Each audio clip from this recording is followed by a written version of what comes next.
Me and Jake running down the street with a handful of comic books, kicking ass and banging chicks and drinking booze No, not and me. smoking weed. Me. I'm married. Yeah, well, I'm married. Jake's Can't do that. Yeah. Off panel, off topic with Jake and Tyler. What up? It's your boy. It's Jake. That's Tyler. Wow, I thought we were like that New York hip hop station for a second. Oh, yeah. What up? What up? It's T-Bird and Jake. What's going on? Wow. Later on, we got. Couldn't think of anything fun for me. It's just Jake. got. Well, do you want to? Well, I mean, if you're gonna give fucking you T-Bird, what am I? J-Bone? Jake. Will? I don't know. I don't listen to the hip hop J. station Will in New York, so I can't make any jokes about it because I really don't. Yeah. The only thing I know about the hip hop station in New York is that Sway used to work there, and he was on MTV News. You don't have the answers, Sway. Remember that? When I was working in Denver, That was before Kanye was a Nazi. in Remember TV. That was fun. Those are fun times. And this one guy I worked with was like, "Yeah, I was we had the NBA All-Star game in Denver, and I wasn't aware of things back then as much as I should have been because like I could have worked a lot more TV and radio jobs in Denver than I did.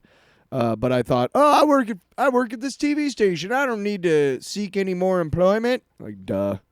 But anyway, this one guy who did realize all the wonderful freelance opportunities in that town, we were in there, and he was also a douche. And he was like, "Yeah, I was at this party last night," because it was the NBA All-Star game.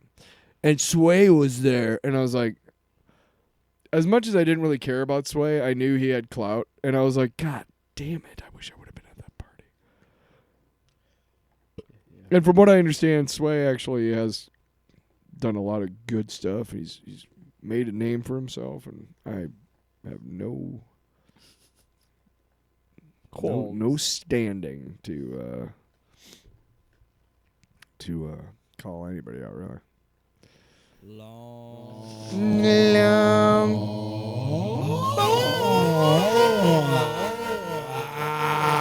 It's a long box. Oh, Wow. That was fast, I think. Tyler. Hey, me first? No, me first. You went first last time. No, you did. No, you did. You droids. All right. You stupid droids. Let me get mine out of the way, and then I talk for 20 minutes. Yeah, I remember. So mine is related to a show that I've been watching with my son. It's called Avengers: Earth's Mightiest Heroes. So this was coming out 2010-ish. So this was like I remember it. This was like right at the beginning of like with Iron Man 2 and the MCU proper and all that shit. So isn't it a fairly loose adaptation of Ultimates? Loose. Well, I don't really know because it's Nick Fury, the Sam Jackson Nick Fury. Yeah, but it's also like it stays pretty traditional to their origins and stuff. Yeah. So, but it is very loose to like first of all, Ant-Man gets entered. Ant-Man and the Wasp are Hank and Jan, and they get introduced much sooner. Like they are part of the Avengers, like in the comics. Because fun fact, the original 6 in the MCU are not the original 6. It's 5. It's Iron Man, Hulk, Thor, Ant-Man, Wasp. Yeah, exactly. My point is, but what I'm saying, that original team isn't translated into the movie. I hate because that you have Captain America was not in the first one, but he didn't come around until Avengers number 4. So much later on. Well, yeah, that's what I mean, though. It's like because... But he seems like one of the... Right. He just has always been a staple of that team because of later iterations. But anyway, the cartoon itself is actually a pretty interesting and enjoyable thing because it's like... It's fun for me to watch it because it is a little bit more... It's a little bit above his age sometimes. I think there's sometimes where I have to kind of like fast forward a little bit because it gets a little too... It's because it's a cartoon, but there's still violence in it. And it can get kind of... Because it's meant for like 7-year-olds, so it's meant for a little bit older kids. But I just think it's fun to kind of see how they were sort of following the MCU's... timeline and sort of following that, but also doing the stuff with Hank and bringing Ant/Giant Man into the Avengers sooner. Are these other? Yeah. Why don't they just stylize it like Giant Man? Like I thought you were gonna say angina. What? Okay. No, angina, like the heart condition. But What'd you think I said? Anyway, forget it.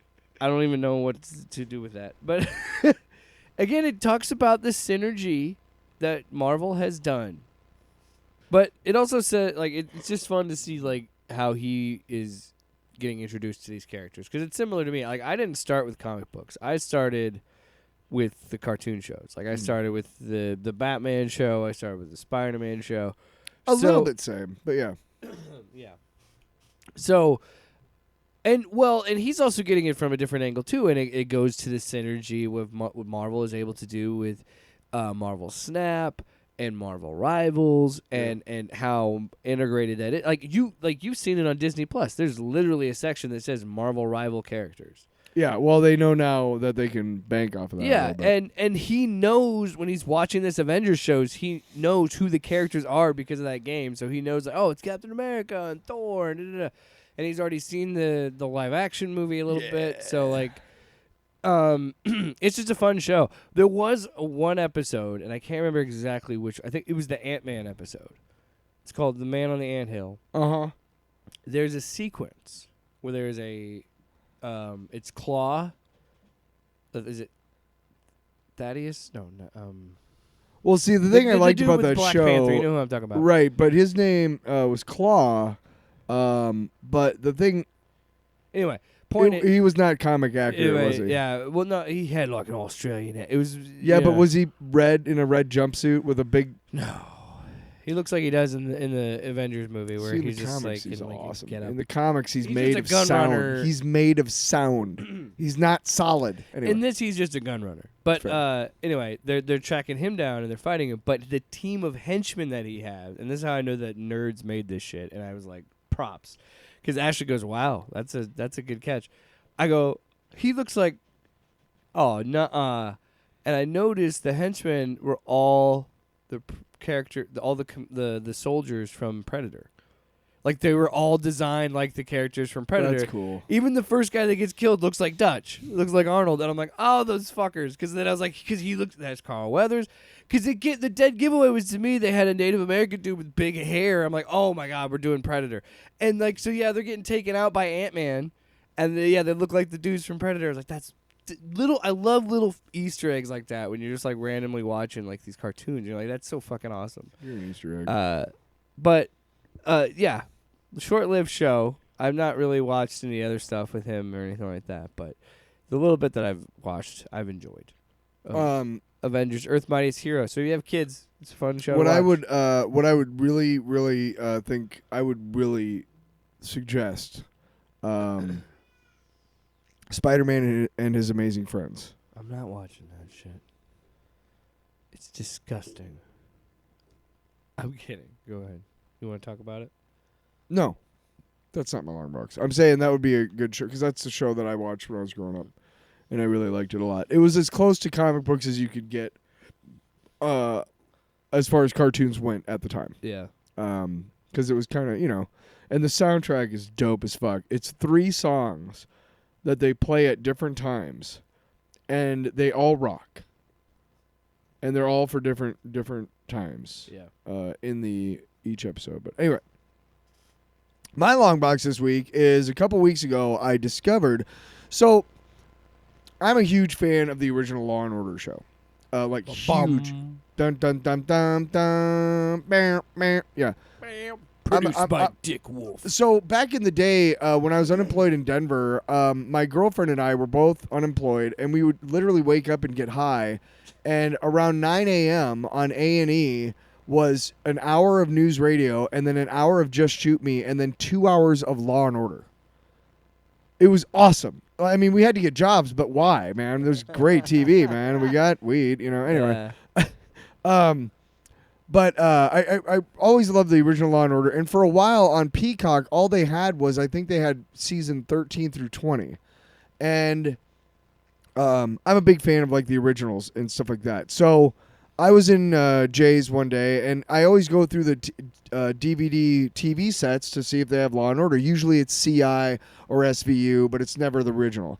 And they had season 6, which is one of the ones that you never see on streaming. I had no idea, but at the time I bought this, Peacock has had all 20 seasons of Law and Order for like a long time. Anyway, so I watched all of season 6, and it's Benjamin Bratt and Jerry Orbach and Estapatha Murkison, and it's Jill Hennessy. And here, We didn't give him enough flowers. He was great in Andor, by the way. Benjamin Bratt. oh, dude, Benjamin Bratt is one of my favorites. Is it Pratt? He is Bratt. Bratt. Okay. He is one of the best parts of Poker Face. No shit. But He's great only in Andor, like by the 2 way. episodes. He's great in everything. That dude just brings it every He's role. just a good-looking Yeah. dude. But anyway, So I'm a big fan of like the first like 10 seasons or so, and you know there's different every year. There was like a new secondary cop, and then there was a new secondary DA and stuff like that. And the interesting thing is I'm a big fan also of a little known show, very critically acclaimed but not really mainstream known, called Homicide: Life on the Street. And it's created by the same guy who did The Wire, okay? So it's a precursor to that show a little bit, because he wrote a book called Homicide: A Year of Life on the Street in Baltimore, or in the killing streets of Baltimore. And I read that book. That's kind of all wrapped up in The Wire too. But here's the thing, is Richard Belzer played a character named Detective John Munch on the show Homicide: Life on the Street. Then he jumped over to SVU, Law and Order SVU, and he played John Munch like for a number of years doing that. He's also been on cartoons voicing the character of Detective John Munch, and last I checked, he was held the world's record for playing the same character in multiple, or like the most different iterations or whatever, like different shows. So that's kind of funny. But every once in a while, you're watching a Law and Order episode, and you just put it on, and you just do your stuff, and you watch TV. And every once in a while, it'll be like to be continued. And during the episode, some of the people from Homicide: Life on the Street show up, and then oh man, I gotta find Homicide: Life on the Street. Crossover. The best part, so I forget, Law and Order all 20 seasons is on Hulu. Homicide: Life on the Street is on Peacock, all 7 seasons, or 9, whatever. So it's kind of cool because I'm watching a little bit of both, and it's just nice to, like the twists, sometimes they don't hit, but most of the time they do, and it's just been really nice to relive like those days, because it's a lot of character, actor moments, it's a lot of those moments that I love that you don't love as much as me. What the fuck? Okay. Well, you don't. It's not your jam. Sure. I don't know what's the precedence for that. What makes you the You arbiter? said that before. When did I say that? Well, okay. Well, maybe you were telling me how much I loved those characters. I don't know. I'm just Whatever. fucking Or with you. fuck I'm you. just Then. messing with you. Fuck you, man. Is it time for what's in my mouth? Wow. Gosh. It's an aggressive I mean, way to start that one. Dude, I guess you are taking me to dinner first, I guess. I Zip. did bring over Papa Murphy's. Papa Murphy's. Papa Murphy's, So do you good. want some food that you gotta cook yourself? But it's not quite as cheap. Or it's supposed to be, but it's not. Wow, what a ringing endorsement of Papa Murphy's. I was sitting in there, and I'm like, I'm sitting here. no, I was sitting in there, and I remember when it was a big deal, when it first became like when it first like got to Iowa, I guess, or whatever. It was a big deal because it was like, oh wow, this is a great like thing. You can get a pizza for about the same amount as a pizza at like the grocery store, but it's not frozen, so it's fresher. Yeah. Whatever. And they're still around, but I got to be honest, I feel like it's a business that it's not going to be sustainable forever. You're better I off guess. just getting a pizza at the grocery store. A frozen pizza. A little bit. I mean, it's good pizza. Don't get me wrong. It's great, but huge. Yeah. Better ingredients, better pizza. Papa Murphy's. You know what I think it was? That's Papa John's. Oh, wait, what? What? What? Oh? What? You know what time it is. That's the day of reckoning that Papa John's was talking about. People forget about that. I think my favorite part Where's is the day of reckoning, is Papa? when you, whenever you finally play this, how the light in your eyes just dies. you just hate the segment so much. Waste of everyone's time. Turn it up so they can't hear us talking shit about our theme song.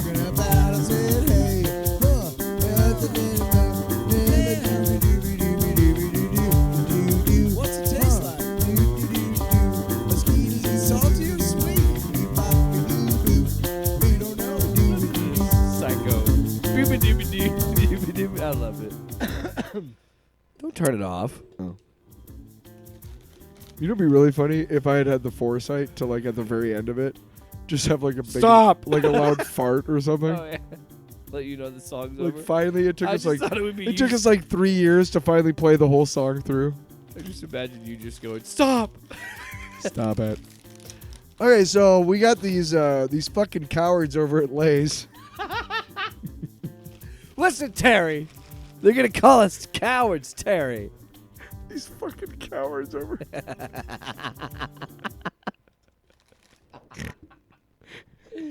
Segment's over. I'm not going to doubt that. Right. These fucking cowards and lays. No, the reason why I say it, we've been through this before. Here's why I call them cowards. give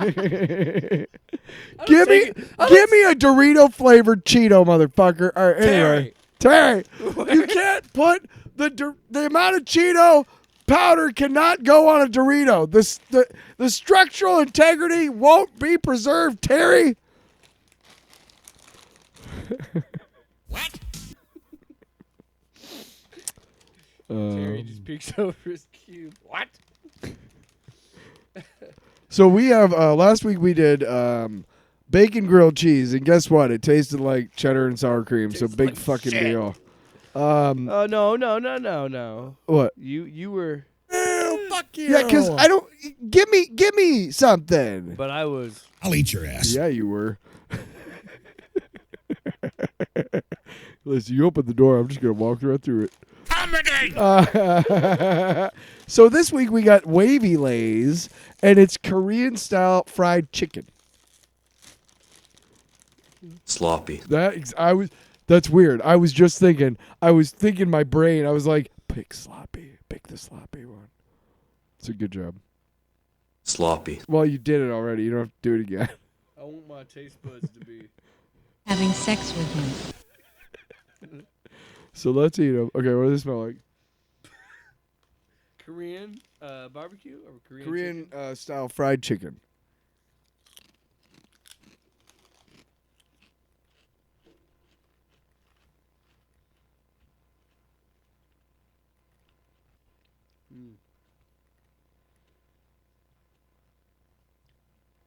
The real question is, if you had a bag, would you? Finish it! Finish it!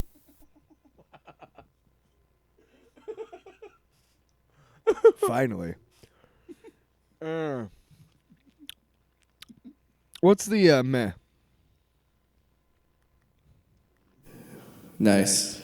See, I'm never going to be able to give any of these like I'll eat your ass, and here's why. Because you can't, you got to take some chances, Lays.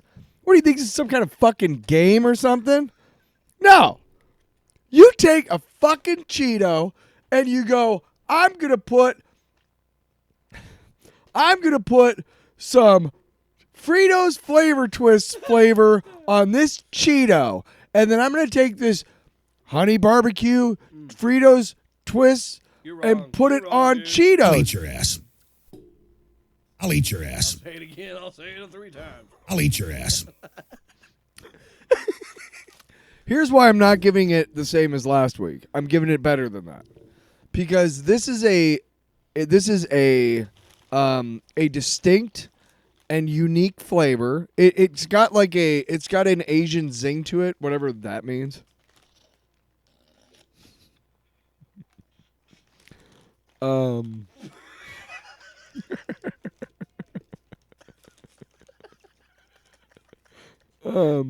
audacity to say it and be like, whatever that means. No, but I've heard that term before. Oh, that's got a real Asian zing to it. Like, what does that mean? Does it mean there's ginger in it? I mean, is there like some sort of soy sauce flavor? What the fuck are you talking about? I don't. But no, like the Asian cuisine obviously you can't look. Most people think Asian cuisine and they think like Chinese. Okay, yeah, but like Chinese food. Yeah, but Asian cuisine includes India, Pakistan, Bangladesh, Vietnam, Korea. I mean, there's so many different styles. Now there is kind of a flavor profile that kind of comes out of the Asian area, like Vietnam, Cambodia, Laos, that Japan, China, and then there's kind of a flavor profile that comes out in like India, Pakistan, Bangladesh type area. But you can have something and be like, oh, that has like an Asian zing or an Asian flavor to it or whatever. I don't care what kind of thing it is. I gotta tell you this right now. I'll eat your ass. Zing me right up the Give me a butthole. bag of that. Finish it! Finish it! It is really good. It's a very loud one. I apologize. Yeah, what the fuck? Does it taste like chicken though? I mean, like It tastes good. I don't give a shit. it is very tasty. I mean, as far as I'm concerned. Yeah. I got what I paid for. Yeah, you didn't pay for it, motherfucker. How much do I owe you? $1 million, bitch. Trying to get you to spit take. Never happened. We were Although I will burp into the mic. Hey, before we move on, Please. Please disrupt the show more. George Wendt passed away. Norm from Cheers. Been in a lot of different stuff. And I would just like to, before we move on, I would like to recount two of my favorite Normisms. Yeah. Norm! What's shaking, Norm? All four cheeks and a couple of chins. No. And then the other one, Norm! What's the story, Norm? Boy meets beer. Boy drinks beer.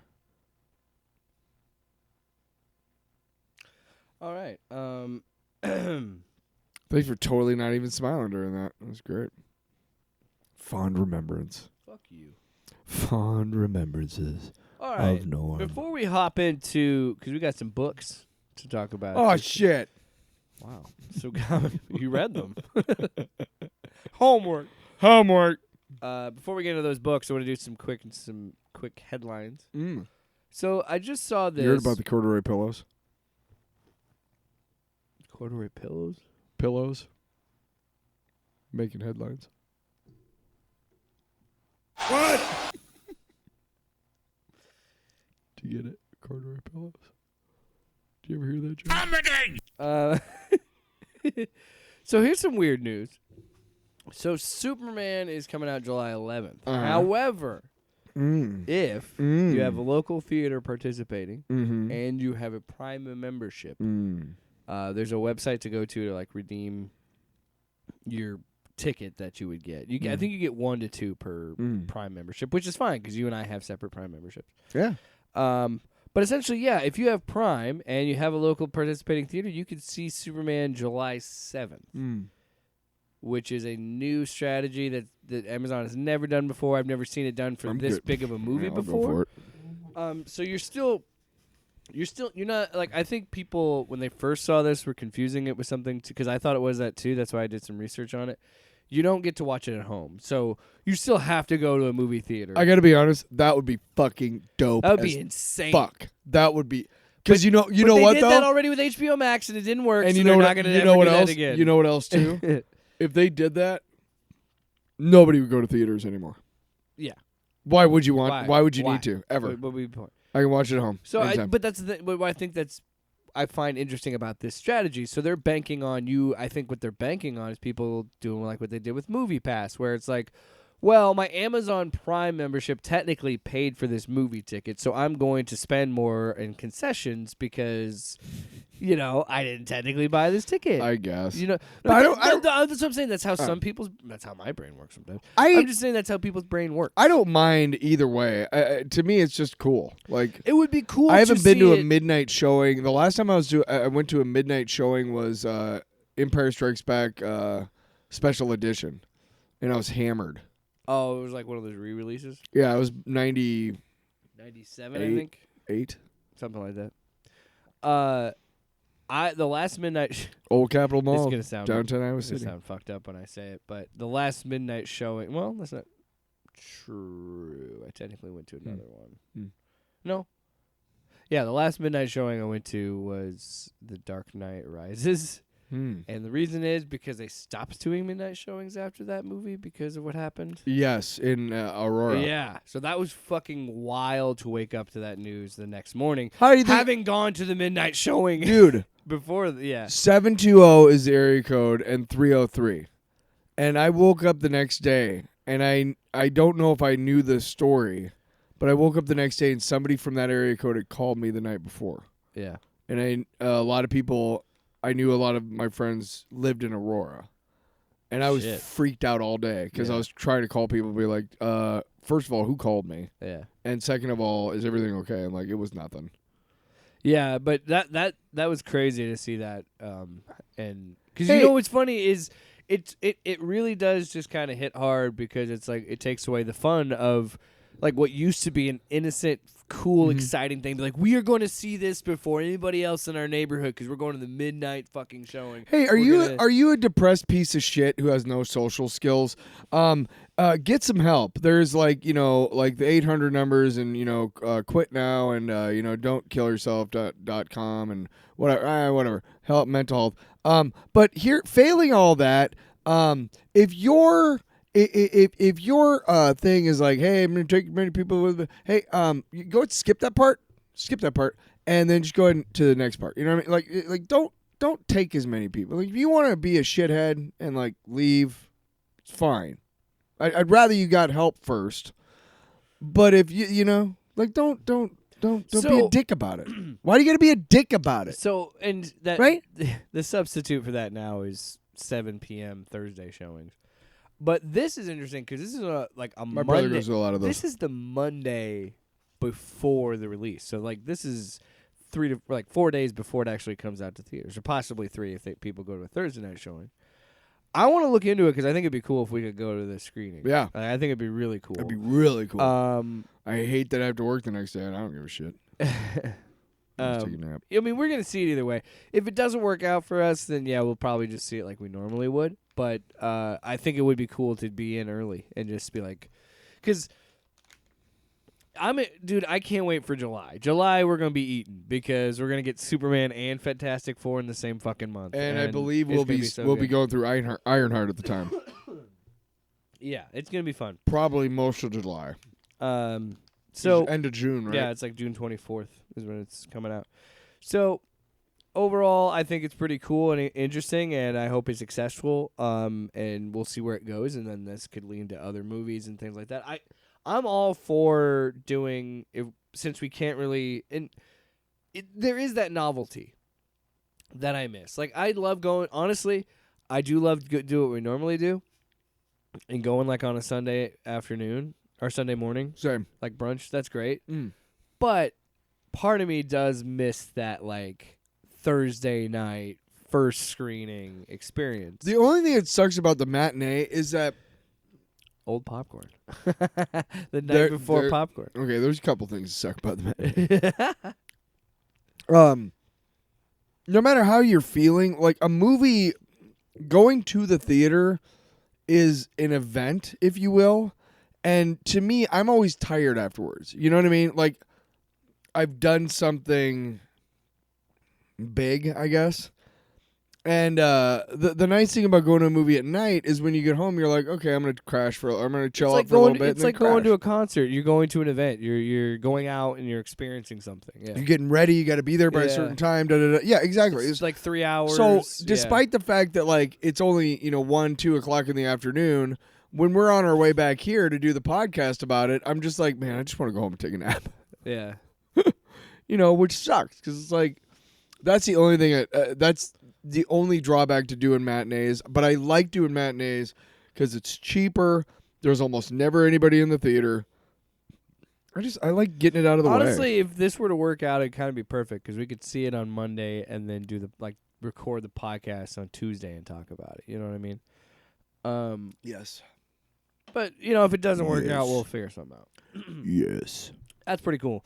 Another quick hit on the news. So this past year, we talked about the dumb fuck that is David Zaslav and what he's doing with Warner Brothers. Yeah, hey Max. including- Hey Max, how did you not get in on this like Amazon Prime deal? Hey, remember? Like at all? Time out. Remember, which is funny because it kind of tells the state of where there is. Like, we're not even going to use Max subscriptions. We're going to use Prime subscriptions. HBO Yeah. Max subscriptions. Which, With by a the way, Max add-on. By the way, I was starting to say Max again, and I can go back to HBO Max because it's almost like HBO had a good name recognition. Who fucking cares? You know how many either fucking way? times they have botched that brand's name? It has been HBO Now, HBO Go, HBO Go Fuck Yourself, HBO Fuck Me. Years ago, HBO Max. Years HBO ago, Max. I worked in an office job, and we got bought out by a company in California, and we had been voted the 3 previous years one of the top 5 places to work at in Des Moines. Yeah. Like it was that, like the benefits, everything, like hours, the fucking area where we worked, and all that shit. Perfect, great. California assholes come in and like get rid of all that stuff. And they're having our first meeting, and somebody was like, da-da-da-da-da about this, and they're like, yeah, we won't be doing that anymore. But you can wear jeans every day. And it was a little thing, like, I don't remember what it was, but nothing serious. And people were like, ha, ha, ha, ha, And then somebody asked him a more serious question about, like, retirement stuff. And he was like, da-da-da-da-da, but you can wear jeans every day. And we started realizing after the second time he did it, oh, my fucking God, these morons think that wearing jeans every day It's the is pizza going party. to take the place of like good pay and benefits, right? Yeah. That is exactly what fucking HBO Max, Warner Brothers, who fucking gives a shit? That's exactly what they're doing, dude. They think by going from HBO Max to Max that people will pay attention and want to know more, which is the exact opposite. Now they're going back to HBO. You get what I'm saying? Yeah. It's the And in the give a process- cookie. It's a give bread and circuses to the people, and they won't notice all the horrible bullshit that's happening over here because they're, oh, look at this cookie. Like that the I have. fact that, like, oh yeah, in that process they axed one of the most influential, important kids shows around Sesame Street. Oh, yeah. It got rid of that. Well, doesn't help that fucking shitheads over in Washington decided with that PBS. woke agenda. Hey, let me say something real quick. If it's for profit, you don't want your kids learning from that. You want your kids learning from a not-for-profit organization. Why? Because they are not driven to make profits, meaning they'll make the best decisions regardless of profit. That is why public broadcasting is very important, and why anybody listening to this who think that's a good idea to stop funding it is an asshole. Thank you. Also, thanks to Netflix, they did save Sesame Street. So all previous episodes and future episodes will be streamed on Netflix.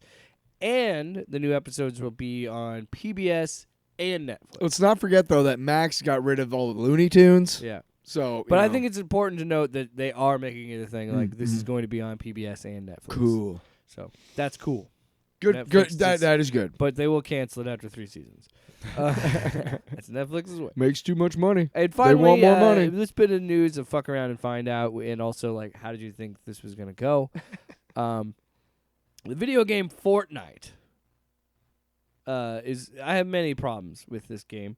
One of them is this, where they have all these different properties on this game and all these collaborations, and they most recently had a big Star Wars crossover. Problem is, so you can get like the Darth Vader skins and Palpatine skins and all that shit. Well, the problem is when you get the Darth Vader skin, you start to realize that is not a voice actor. That is fucking AI. So they use AI for like characters to recreate those voices of Darth Vader and shit instead of actually using actors. Yeah. So now SAG-AFTRA is suing Epic Games, Awesome. the people that make Fortnite, Good. about Fuck Star 'em. Wars. Good. And You know how much money they make every second, hand over fist? Fuck you, Fortnite. Fuck you, Epic Games. Yeah. Fuck them. And meanwhile, you're putting our children to sleep. Hey, just play a fucking game all the time, man, with your friends online. That's what's important in life. you have Don't vote or like, anything. What kills me about this is you have so clearly you have access to the license. You're doing a crossover with them, so you can talk to Disney and get this shit voiced, no problem. Yeah, but money. But you wanted to But you fucking they'd probably have to pay for it. because you are a dog shit corporation. Yep. Epic. Uh-huh. You had to fucking cut corners, and you had to pull this shit. And I hope they get every bit of money they can out of you, and you fucking deserve it. Yeah, fuck Because you. AI has no fucking place in art. Uh-uh. It doesn't belong here. Get it out. Get it out. In fact, I'll go even further. AI doesn't belong in a lot of fucking shit. Okay? And we need to keep pushing back on this. By And the we way, need to I keep- love we that need- fucking meme of Sarah Connor watching you while Yeah. you use AI for everything. Is fucking because it's just like, dude. The other day on the radio show I do, we were talking about AI something, and I picked out "Come with Me If You Want to Live" from Terminator 2, and we got back from the spot block, and I was like, hey, by the way, I found some behind the scenes audio of the AI system you were just talking about, and I played it, and it was like, "Come with me if you want to live," and everybody started laughing because it was like, yeah, but that's not funny. Yeah. Because we're using fucking doing AI for everything. Duh. Dude, I had a work meeting. Do you think they have the launch codes yet, like Man, they're supposed to? Dude, they were telling me at a work meeting that like, oh, there's this AI that will listen to the conversations you're having and like help search things for you. And I immediately spoke out in the meeting and be like, have none of you watched a sci-fi movie or read a freaking sci-fi book? For fuck's sake, people. What are you doing? Why is this thing listening to me? Smash your phones. How are they going to listen to the show, though? They smash their phones. Yeah, I'm not gonna smash my phone.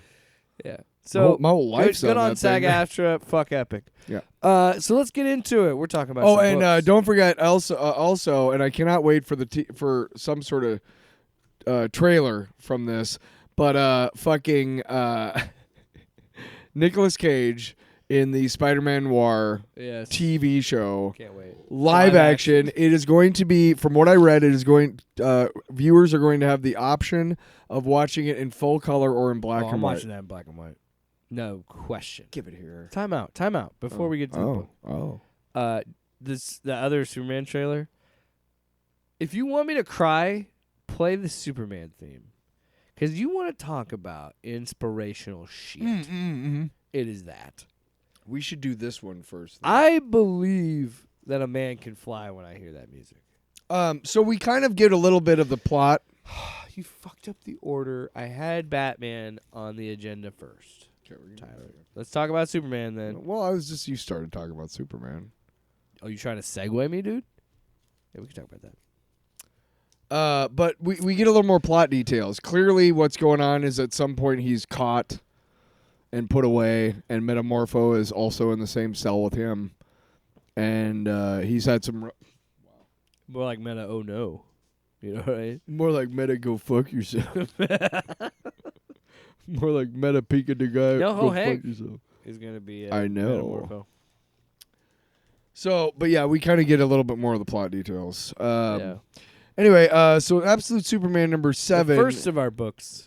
Now, if I remember correctly, last issue was just a one-shot kind of about his time in Kansas. Yeah, it was And kinda, this seems to be the same it type was of thing. It was catching you up to why, or him going back, because he goes back to Smallville after issue 5, and yeah, issue 6 is kind of bridging the gap of him going from Krypton to living living in Smallville, and living with Ma and Pa Kent. And then yeah, this is also kind of a flashback issue. Number 7. So Brainiac had kind of been functioning in the background of this story. Yes, throughout the it other was issues. very clear. And it seemed like it was an AI. And you and I had kind of been like, okay, they're going to make Brainiac kind of like this AI thing, which is like, okay, that's kind of interesting. They don't do that. Jason Aaron and co. do not do that in this issue. But I think that's a good thing, because I actually really enjoyed this issue. Yes. I thought it was really fun and unique, and continues to do what we like about these Absolute books, and changing the mythos a little bit, and playing around with it, but not again, going too crazy with it. So this is I went to all the way to the end of the book to see the title page, and it's apparently this next arc is going to be called Superman Son of the Demon, which is generally what Batman has been known as, and it's the prologue, which is a mind is a terrible thing. So this is effectively a origin of sorts for Brainiac in this universe, and I just want to say I love. So what makes the this whole like, okay, your job is to shovel. Oh my god! So the whole concept of this Brainiac that we are with, which is like Brainiac 419723 or some shit like that. That we're going with this whole time. He is a clone, Brainiac, cybernetic being. And he is created for one thing, and that is to dig and scoop up all these dead other Brainiac clones that they are called refuse, and they just throw them. And he goes, "You dig." And at one point, he's digging, and one breaks out and attacks him. Yeah. And he goes, I'm this is my job. I meant to, what are you meant to do? And he Yeah, goes, he's like, I meant to stab and kill and are you refuse? Wait, I serve the collective. What is your function? I am Brainiac 8,002,338,759. I stab. I kill. Yeah. Oh, I'm sorry. I am Brainiac 419,732. I shovel. And he just cuts his head off. I shovel. Also, I was like 1 digit off. And that's like day 2844. Oh my gosh, day they keep doing it. 13,638, Yeah, which is day what 49,000, 12 years. And at this point, he's propped up a bunch of them as the what is it called? The Brainiac. Brainiacs of the collective. Well, the collective. You serve the collective is what is kind of done. So yeah, the reveal is you think he is talking just nuts to a council. Yeah, but the council is propped up dead bodies. You realize he's gone overboard a little bit. Yeah, there's no council. He's No. the only one left. He just kept digging and digging and digging, and there he's clearly lost his mind because he's talking to a bunch of dead ones and he's propped them up and he's like, "Thank you for being my friends," and eventually, am I refuse? Day 13,638. Eventually, there's none left, and so he peeks out and he opens the door and he realizes that he's the only one left, and he's been on a spaceship. Now, my favorite part. Can I see this World 1 Day 49,901 is when he finally leaves. See. Yes, I want to see. There's a part where he's talking to. Oh, this is Brainiac 667-666. This is Brainiac Q953X. This is Brainiac untranslatable wailing sound. When he's talking to all the So the collective are these different Brainiacs throughout the multiverse. What so we will find something out here in a little bit, but at this point all we know is that this is the Brainiac, right? Yeah. So he goes out, he finds that everybody's dead but him, so he takes their ship. And now we find out a couple of panels, a couple of whatever's later when he's talking to the other Brainiacs. That's exactly what the fuck word words. That he's a Brainiac that there is a collective of Brainiacs out there and they don't know about him. He doesn't have a number. He never reports his so number. whenever he talks to them, they're like, "Who the hell are you?" And then he gets his answers and hooks out, which is interesting to me. So he's basically a rogue Brainiac. Not like the other ones are good or anything. It doesn't seem like they are. But this is going to be the Brainiac that Superman is going to encounter because he is obsessed with him, and he's like, I can't understand it. And we play with what Brainiac normally does. He's got all the cities, and he's like, I will crush you down. By the way, dust. it's great when he just decides to break one because he's mad. Yeah, and just a murder whiny billions kid. of people. Yeah, and yeah, he's gone crazy. But then at the end, we see that he has Christopher Smith, and he's augmenting him. The Peacemaker who did that shit in Pakistan, which is in our universe, the Peacemaker. Which, by the way, did you see the fucking trailer? Yeah. for season Which- 2. oh, this Can't fucking wait. Which by the end of it, when stands behind himself and says, "Who the fuck?" I'm like, this is how he's gonna tie it into the DCU. That's interesting. He's gonna use can't his wait. dad's little fucking extra dimensional door. And I'm like, huh, I can't wait. look at that. I can't But wait. no, yeah, this. So why do we prefer this versus Absolute Batman #4? I think the difference here is that they're just. I just feel like while this is a flashback, this is still moving the narrative forward, whereas I felt that other issue doesn't, and this does by still mention. Like again, Superman doesn't appear in this issue, but he is constantly referred to as the catalyst for why this Brainiac is on Earth and why he's obsessed about. Like why he is killing who he is and why he is. You give me. Oh, and we forgot he attacks the Omega Man. We finally get the reference to the Omega Man that's been dangling, and then it just shows. And I love it. Well, he wastes them all. I love it when a writer kind of alludes to something important, then shows them, and then kills them out and destroys them for something bigger. And it works effectively here because I'm more interested in Brainiac by the end of it. You give me Absolute Batman, that first arc, 1 through 5. You give me that, and then you give me that filler issue from 4, number 6. What the hell? You guys do these months in advance. I know you do. I know how it fucking works.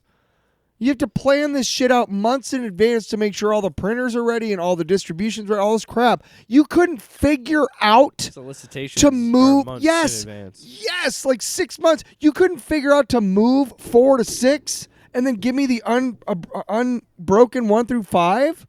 That's just piss poor planning. And I'm sorry, but after this one, and let me, give it here. Oh, I want to hold it in my hand while I piss on it. Whoa! All right.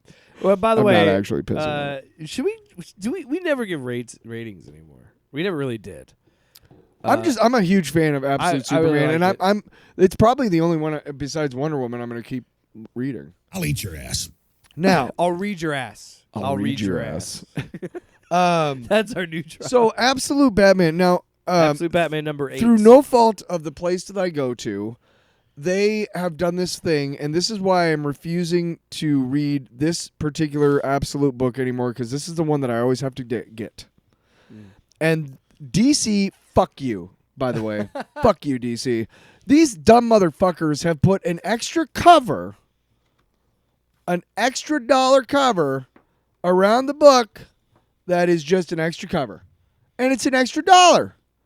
I would rather spend $4.99 than $5.99, but because they can't either send enough out for me to get one that's just this, I'm sick of spending that extra $1. So I'm not going to buy this crap. If there's not one that's just a regular $4.99, go fuck yourself, DC. Oh. What a shitty fucking way to make an extra couple of dollars. Fucking corporations, man. Eat shit. Anyway. Alright. Sorry. So the book itself. Did I go off a little bit? Absolute Batman #8. Should I be a little louder? God. So this picks up where 7 left off, where Bruce is investigating the grisly death of his friend Matches, who he was talking to, who tried to get him into Arc M, which is yeah. And while he was doing that, he was exposed to something. Oh, by the way, in this one, Croc does get taken to Arkham. Some sort of Or skin Waylon. thing kills I him. suppose Waylon is his name. So the issue picks up where we find out Victor Freeze is not keeping his wife frozen; it's his parents. Mm. And then this book, I'll just get it up front. It's someone who loves Batman and it's someone who loves Mr. Freeze particularly. I ate this book up. I love it. As someone who loves horror and loves it when Snyder leans into his horror sensibilities, woo! Boy, I was sopping wet. I enjoyed it. I thought it was okay. I had it fun. was, I liked just, it. I liked it a lot. The whole book basically is just him fighting with Mr. Freeze So, and the alluding whole to thing- the flashback with his friends. Saying hey, don't give up, Bruce. Yeah. But so he captures him and puts him in this chamber, and I love it when the scariness is the existentialness of it. where he's like, as he's locking Bruce into this chamber, he says, "Now as your temperature drops, you might feel a burning. Hyperthermia scrambles the brain's thermoregulation. It's why so many people freezing to death remove their clothes. Don't worry, though. Soon the suffering will pass, beyond hot or cold, of course. For the first 30 years or so, all you'll want is death. But after that, hopefully, if you're like me, you'll come to accept it and even love it, the pain." And just like that, where he's like, "Oh, well, after 30 years, it doesn't hurt as much." It's just like, fuck, that messes with your head. And I love it because like this full panel shot of Bruce freezing and like him having flashbacks and shit of it, like a bat, of the city, of a skull, of him crying after his dad, like the gun and like all this shit. And it's just like, I love it. I love it when they lean into that gothic shit and play that up and just how he escapes. I love it. When we find out that his cast also had a secret gauntlet in it that shoots a batarang out. Because of course he does. Because Bruce is a psycho and he would have that. Because why wouldn't he? Right? And so, yeah, as he's happening, he's having flashbacks of matches and how matches feels like he's... Wait a second. You have a cast concealing a special little dart thrower? Doesn't seem so crazy now that I'm stuck in a tube filled up with water now, does it? You know what I thought? Who's crazy now? When he shot it into the thing. When he shot it. I fucking shot. No, when he shot it into the tank, I thought of... into the tank. And the Under the Red Hood. And then they froze it for use in the future. The Under the Red Hood embryos. Animated movie. John DiMaggio does the Joker. He does a great job. But he goes, "You did it, you rootin' tootin' son of a bitch." Or you rootin' tootin' bastard or something like that. And I think of that when he shot it. But when he just fucking shot that batarang. This is what I love about Snyder. As I mock that, I'm like, that's so silly. That's Batman, but that's silly. And then it's like, I shouldn't think this is cool, but it's fucking cool.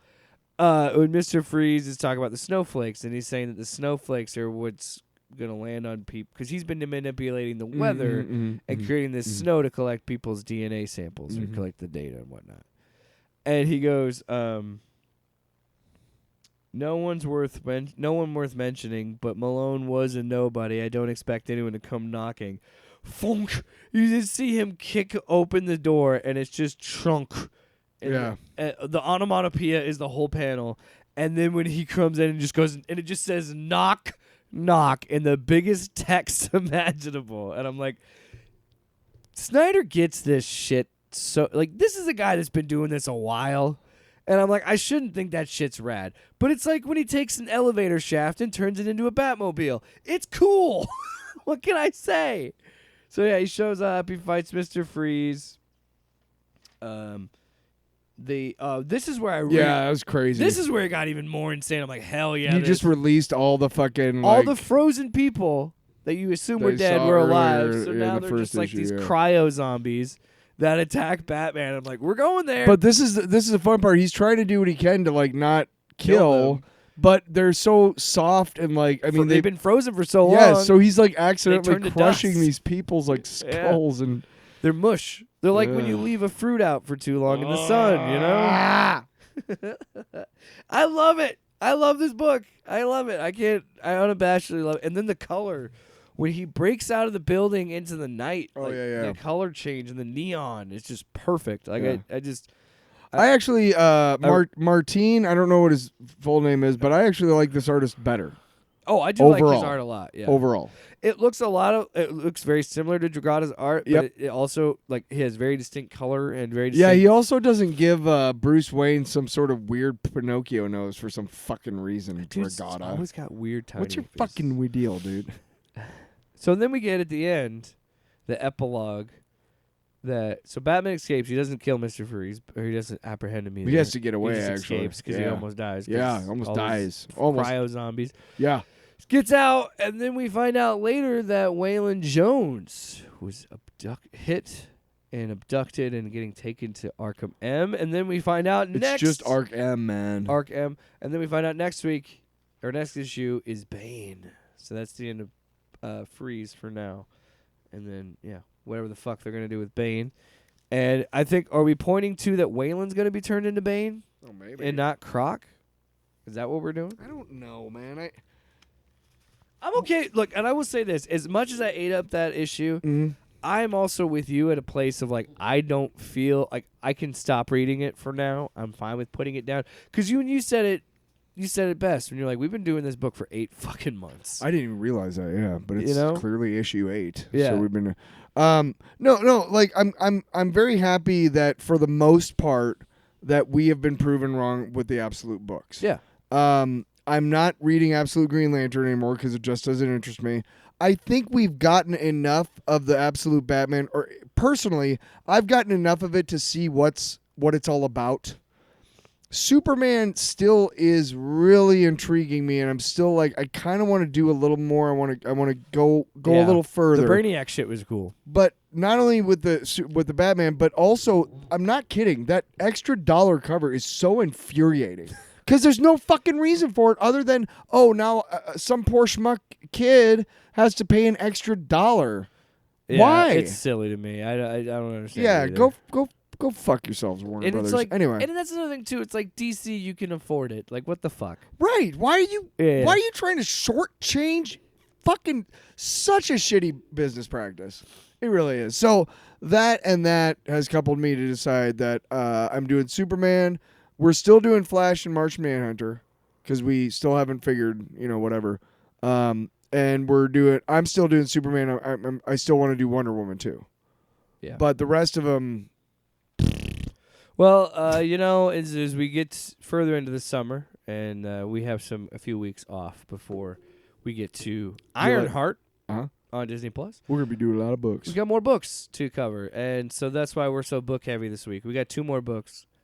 2 more books. This is a Marvel book. I can't read because you know what? We were doing some DC there. Let's mix it up, right? So this book I have in my hands is Spider-Verse versus Venomverse, #1.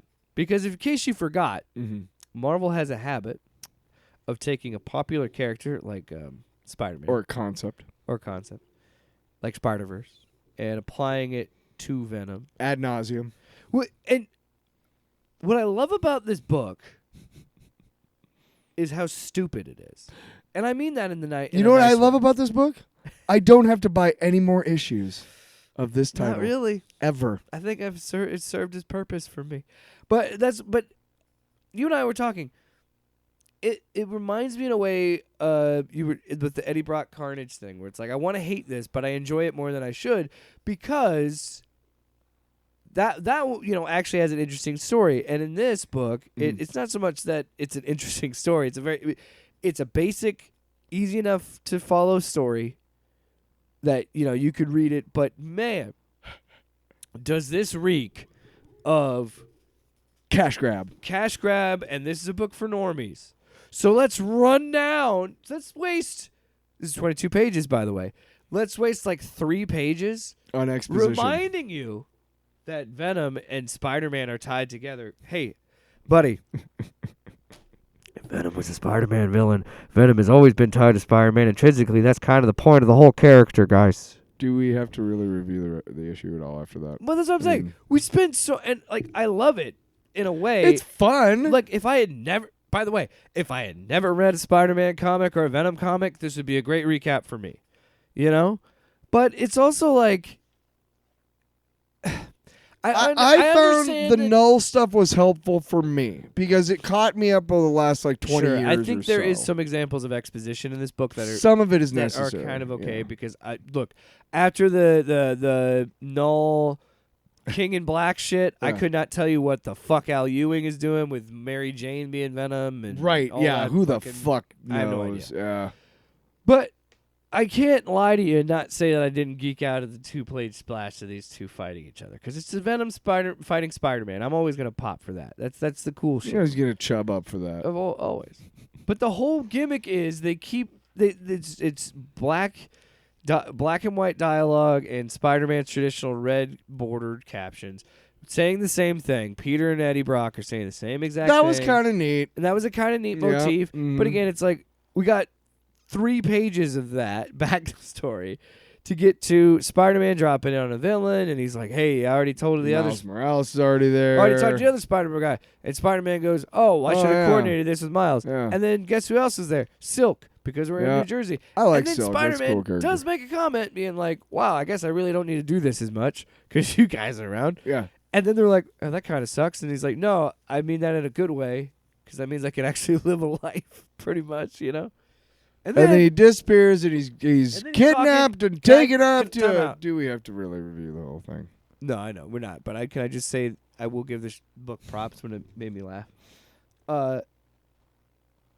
He disappears in like this blue flash, and Silk says it's probably bad how desensitized I am to people vanishing from existence into a swirl of cosmic energy. Yeah. And then Miles just goes, Yeah. good joke, Yeah. good joke." I did like that. Oh, okay. So we land on this weird plane of existence. We don't know where it is. So we get the Spider-Man variants for this Spider-Verse versus Venomverse team up. It's Or two. crossover book. It's two cosmic entities fighting for control. And the only Hold way on, that hold we on. can. What? I want to talk about the fucking spider characters. Oh, of course. and the Let's Venom introduce characters. all of them. Yeah. So they all show up on 2 pages apiece, which I do like. I love the styling. Look, of I this. love these kind of books. Don't get me wrong. It's just I want to be clear. yeah. I just don't I'm need to with read you. the next issue. I have no interest of reading any more of this. Yeah. I thought it was gave me everything I wanted. it was a fun right enough there. book. Yeah. It was entertaining. It's bullshit. It was Hey, entertaining. here's some Spider Ham. Awesome. All right. So anyway, yeah. Here's the no. Just because the team makes me laugh. So the teams are Spider-Man from Earth 616, the Yep. Spider-Man we all know, Peter Parker. Yep. The Spider Prowler, which is the new thing that happened with that Beyond the Spider-Verse, where it's like, oh, what if Miles was the Prowler? Yeah. Recluse, which is Zion Riley, which I'm assuming is a Ben Riley kid. Like, she's Ben Riley's kid or some shit. She's tied to Ben Riley in some way. Spider-Ham, and then the most atrocious one of the team, Weapon 8, because it's V111, I think. Yeah, Weapon 8. Well, yeah, because 8 legs. Oh, my God. I just noticed that, too. Oh, I hate it so much.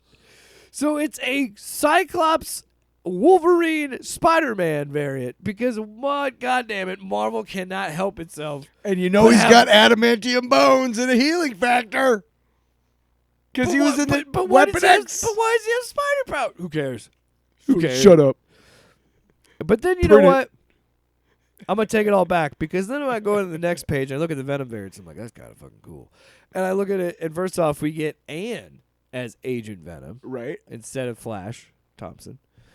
And then I made a joke because I took a picture of this panel and I sent it to my friend. And I'm like, I swear to God, I don't work at Marvel because I've been playing Marvel Rivals and I play as Thor in Venom a lot. And this is like, ooh, a Thor variant.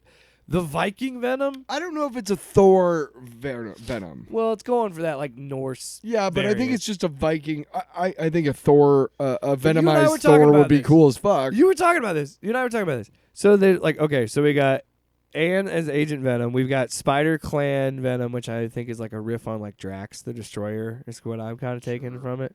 And then we have Eddie Brock Venom, but not from 616. They make that distinction Yeah, early it's a different one. because each character has each Earth they're from.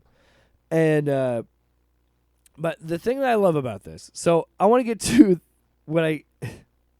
It's the same thing I talked. No, it's like a Japanese. I don't know what the hell Spider Clan Venom is. Oh, I just thought it kind of looked like. No, he's just. Yeah, let me see. He's just a Japanese like. I thought they were going for like Drax the Destroyer. No. But anyway, does a so Road then the Rider. next 2 pages after we're introduced to these teams is this 2 pages of exposition. And look, I read books. I read a lot of things. I don't mind reading. But even me, when I'm looking at a comic book and I see that much word bubbling in 2 pages, so much exposition that it spans across both pages like I'm reading it as a book, makes me be like, oh, we are in trouble. Honestly, can I just say one thing? Go back 1 page. So we got the page, and on each page we got the Spider-Man dudes and Venom a dudes. mini exposition of who they are, and then on the other next one we got the Venom ones, right? Yeah. Okay, close the book. I'm done with it. I don't need any fucking more because you know what? The fight scenes aren't that great. So So, that's literally all I need from that book. You can. no, but this I just want to riff on this next Tell you to this close the next book. part specifically because Sure. it reminds me of what we saw earlier with the 3 pages of exposition to just get us here. But then Get a room. but then it reminds me of that Helverine book Mm-hmm. where we've got to take all this page real estate Mm-hmm. to set up this absolutely stupid fucking plot. Bonkers, I'm yeah. sorry.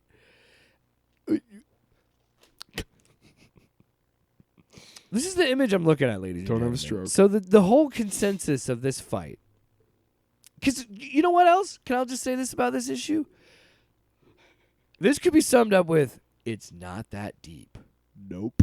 Spider-Man and Venom is not that deep. It's not that deep. It's a scorned suit. That's all it is.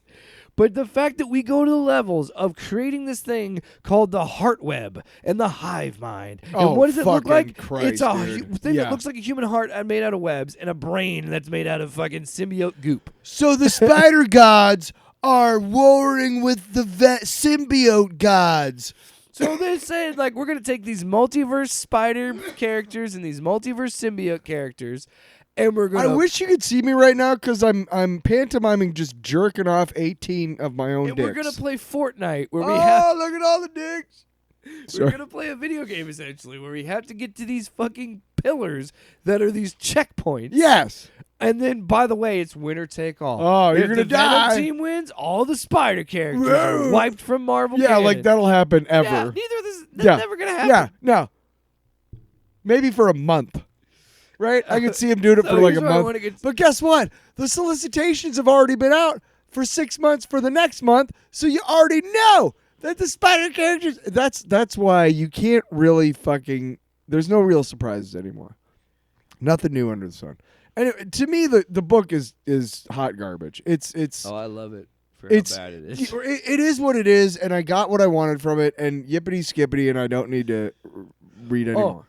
And then here's one of my favorite parts of the book as we wrap this up, because we got to talk about the other one. But Oh, we got time. he goes, fine, don't let me get away. Is that you, Eddie? Yes, but not the one you know. Yeah. How can you be sure? Because on my world, we killed you, Peter. And he's sinister. So then Pat, Ugh. yeah, he's got like the traditional Venom smile on his fucking face. So Not Spider-Man friendly. goes, so it's like that, huh? And he goes like, no, we... And he just starts to fight Venom. And Venom's like, no, wait, no, it was an admission. I was trying to say that, like, I'm guilty. I feel bad about it. I feel guilty. And it's like, then say it differently, dude. Like, of course he hits you because he's like, yeah, because out of my world, we fucking killed you. the part where Spider-Ham, he gets clocked in the head, and then he Should shows be up dead. again, and somebody's like, what? And he's like, just, let's just say, like, injuries don't work the same for me. Because, like, his head is still, like, split in Caved two. in. It's really funny. But So- other than that, I so mean, you dude, know what else I thought? What? Viking Venom was the coolest looking dude. And so in my of head, course, I was reading it, I'm like, it's the first issue of a crossover. He's the coolest looking one. He's going to get punked first. So he shows up and he goes to fight Weapon 8. I hate this book. So he goes to fight Weapon 8 and he stabs him. And he's like, you can't hurt me with Venom. We are Venom. Because we got to get that fucking line in.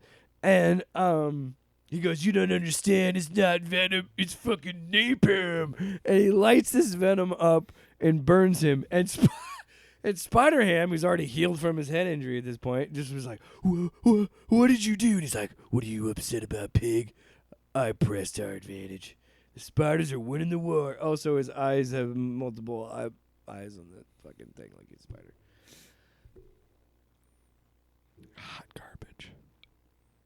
Am I supposed to give a shit about a character that you just introduced in this book and brutally murdered at all? Let's not forget that the Venom team is basically Thor it's, Venom? No, it's Eddie Brock, it's Anne Wang, Agent Venom, some random Thor variant like type a Viking Thor, or a Viking Venom, which is not necessarily Thor.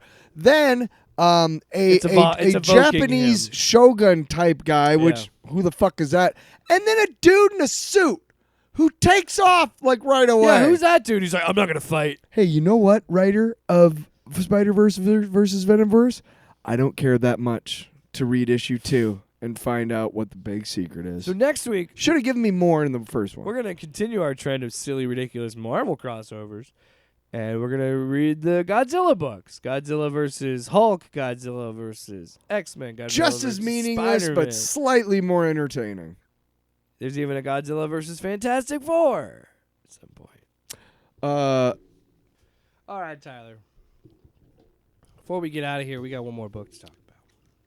We got a full-on So volume. I sell a lot of Legos to JCD and Hobby here in town, and when I go in there to get my, I'll drop off a plastic bin that you can get at any Walmart or wherever, like a storage bin full of Legos, and then I'll come back a couple days later, and while I'm waiting for them to get my offer or to paperwork, whatever, I'm standing by all of the trades, Yeah. and I'm standing at the end of it, right? So generally, I look at Marvel stuff because it's pretty easy to tell that it's Marvel from the spine, right? So I'm what kind of stuff is anything here that it can't even? And I see this.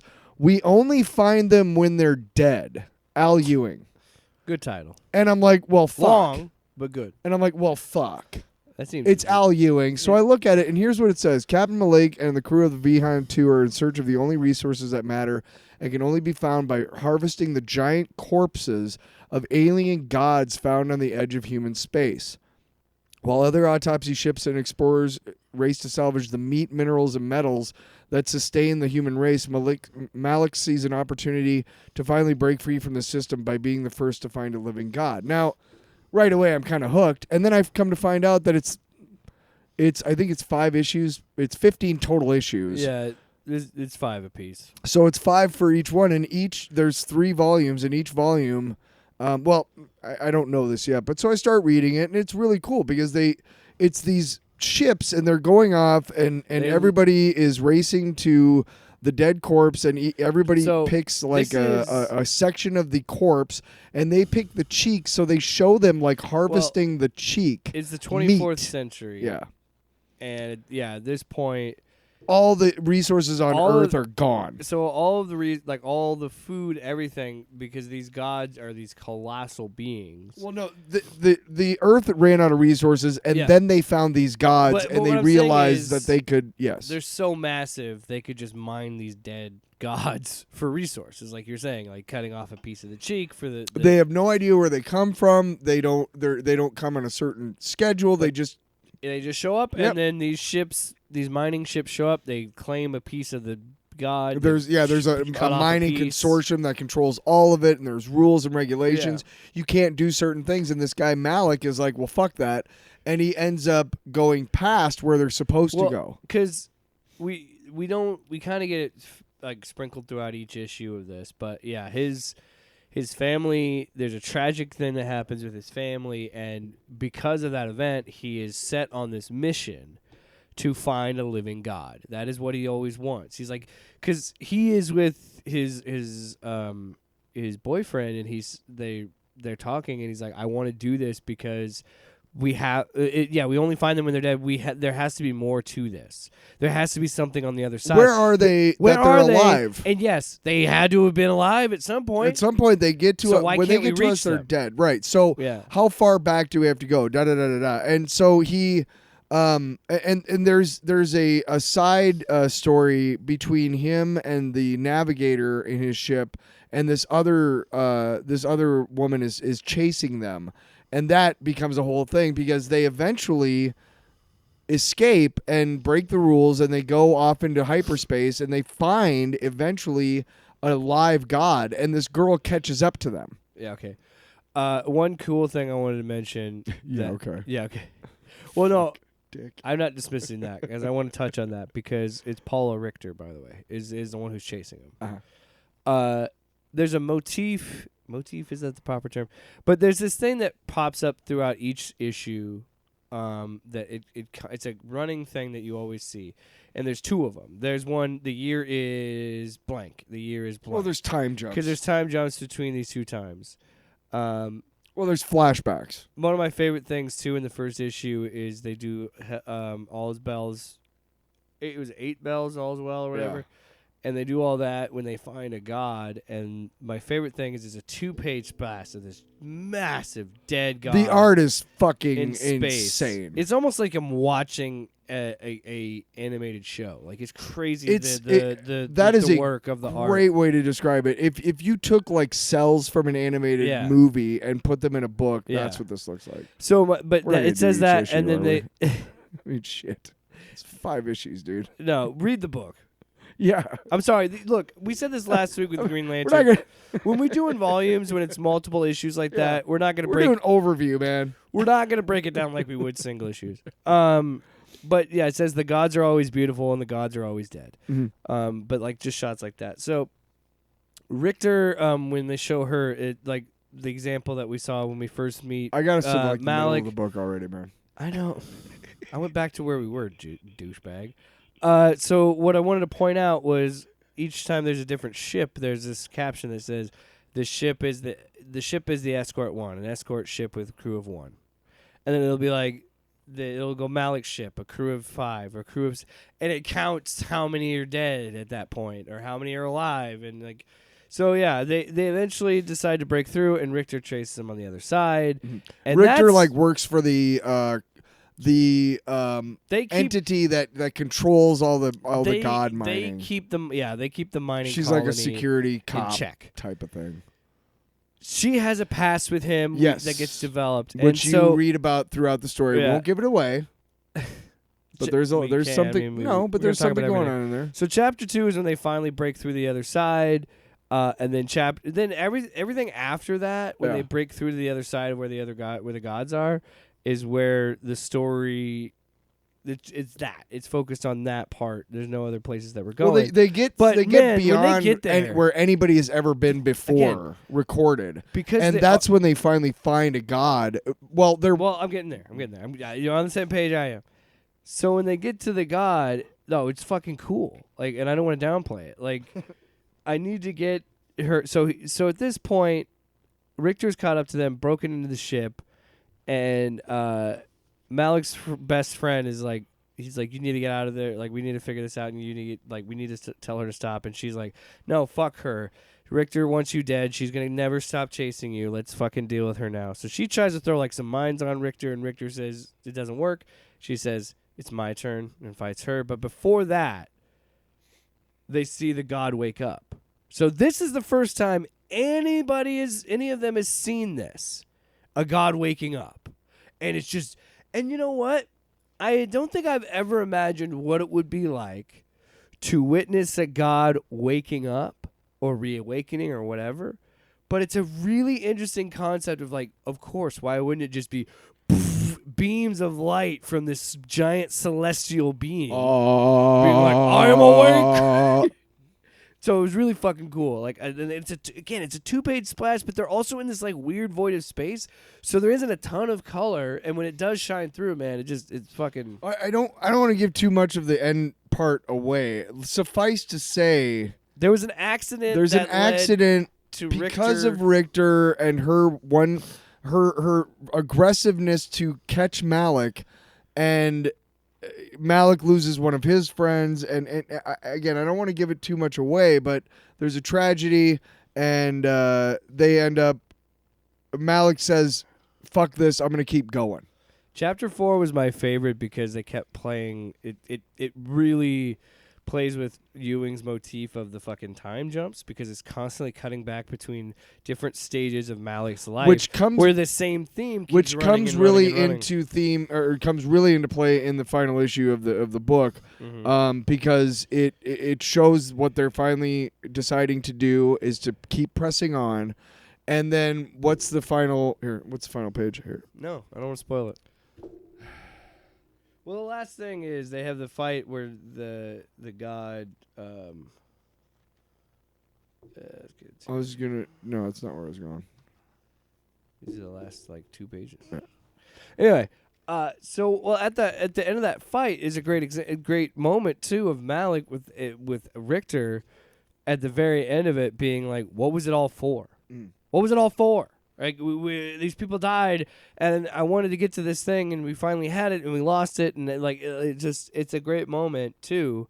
But then you're also seeing the true colors of Malik by something that gets revealed that you're like, oh, this isn't the hero we think he is, or this isn't the character they would lead you to believe. It's a really cool twist. And I think that I'm glad that we have all 3 volumes. It's exciting these next 2 weeks, wrapping up the story and seeing where it goes. He keeps going. He goes farther and farther and farther, and he goes and finds something crazy. And sees like that's all of the final. gods. I wasn't. Whatever. He finds something crazy. Who cares? I'm not gonna read it. Yeah. And then there's a time jump of like 100 years, Please read and it. there's It's a a good guy book. going like, it's going to be another no-show, and there's these ships, an autopsy ship is what they're called, not really mining ships, but they see all the bells start ringing because a god's about to show up, and a god does show up, but not the way that they think, And he's not dead. It's a god that's alive. and you'll just have to wait till next week. Yeah, I have in my hands volume 2. I will say, I gotta when reread when volume you were 2. giving me these books, you said this goes in. I think you said in the first one, this goes in a direction I didn't expect, and then you gave me the next volume. You're like, yeah, this really doesn't go in a direction I expect, and then the third volume, each volume, you kept saying that. Well, And that excites me because this book, the first volume, this is already going in a direction I didn't expect. the second volume is like 400 or 500 years, or like 80 years. Volume 2 is Like 50 80 years after volume yeah, and 1. then volume 3 is like 100 years after volume, or like 150 years after We're volume doing, 1. like fucking Frank Herbert, Dune style, massive gaps in time. I'll say this: when I finally got to the Storytelling. end of the whole of Style. all 3 volumes, I did sit there and go, "What was the purpose of all this?"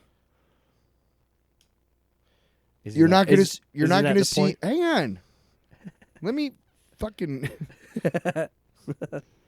You're not going to see an adaptation. You're not going to see a movie. You're not going to see a TV show. You're not going to see a cartoon. You're not going to see any of this shit. So what's the purpose of it? I don't know. But I will say that it was a cool fucking concept. Well done. And hats off to the 2 people? Yeah. Hats off to the 2 people that created it and made it. Also, this is book 1, The Seeker. Only $10. If you're following along And at then home, the second one. book second. 2, The Stealer, is what we'll be doing next. You got the fucking Google. You got the Google. Why do you get fucking like this every time? I swear to God, you hit a max point. You Look, got the Google. 3 hours of hanging out. We only recorded an hour and a half. No, look. Sometimes people Where's call. the content? Hang on. Sometimes no, because God damn it. Sometimes people call in and they're like, "Hey, where do I find the website for dirt to dirt to dirt?" And I'm like, "You have what you're calling me on right now is a computer, and I'm running a live radio show. Now that's not the same as this." But I go and I'm like, you need to not be calling me with this because you should be able to just Google it. Now, I appreciate that you're telling us the names of each volume. Do you? Off panel, off topic with Jake and Tyler.